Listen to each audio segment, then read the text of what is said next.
Hey, good afternoon, guys. I have been asked to put together a short, quick little video on dreams. What are dreams? Dreams analysis, that kind of thing, all right?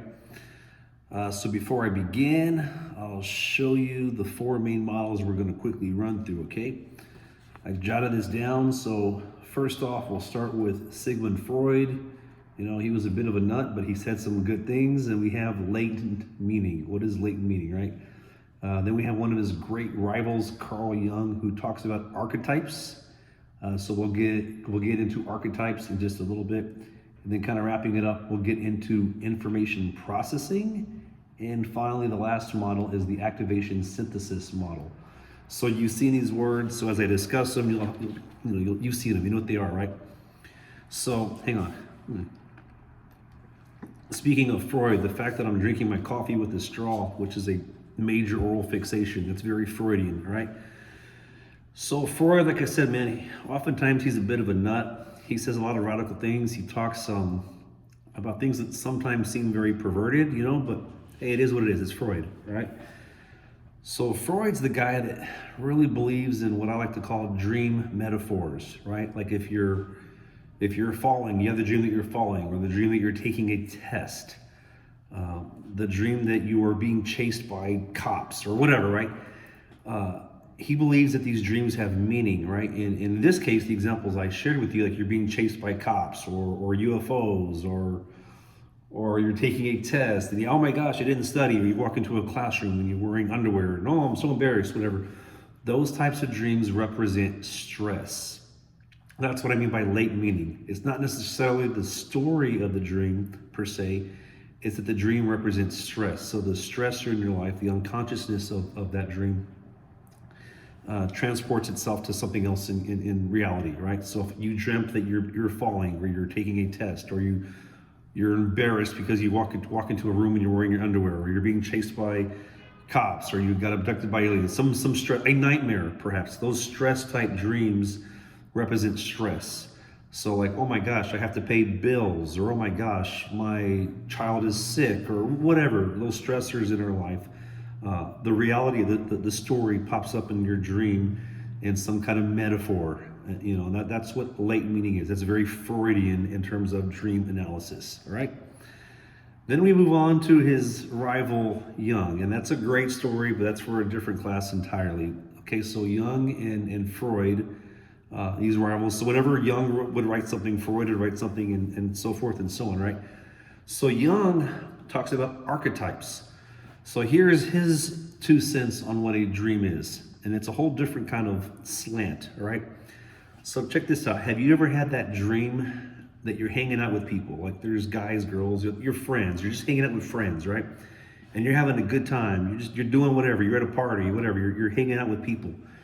And they're great people. You're having a good time, having fun. And then you wake up and you're like, who are those people? Right? What does that even mean? Those are archetypes. Those people, Jung would call them your dream friends. People you dream about, but in reality, they're not real, right? Your dream friends. So those are you. Those are archetypes of you. It could be you of a different age, a different gender, a different race, different culture. So you're hanging out with all these different people, and that's your interpretation, your archetype, your mirror of yourself in a different form. So how would I be if I was this race or that culture? That's what you dream about. So when you're hanging out with all these different dream friends, that's really your mind's own version of you in a different life. So that's the Jung slant on it, and we call those archetypes. So we had latent meaning for Freud, archetypes for Jung. Then we get to what I called earlier a model known as information processing, all right? Information processing. So this is the way this theory works, right? Imagine that your mind is like a bookshelf, okay? It's a bookshelf. And every time you have an experience, a thought, some event in your life, big, small, whatever, you're taking that experience and you're putting it into the bookshelf of your mind, right? So like I said, your mind's a bookshelf and it's constantly being filled in with events, memories, thoughts, impulses, whatever, right? So the more traumatic or profound an event is in your life, the more books you make, right? So if you had something that was really impactful in your life, or great, or traumatic, whatever, you have multiple books. So like somebody who maybe experienced a war, like they're a Vietnam vet, for example, right? And they might have PTSD. They would have a reoccurring nightmare because they had more books for that event. So like their mind is constantly grabbing something out of their memory bank, if you will, and it kind of processes that all over again. And that's what we mean by information processing. So any event in your life, big, small, whatever, your mind just kind of grabs that off the bookshelf and bam, there's a dream, there's a thought. Okay?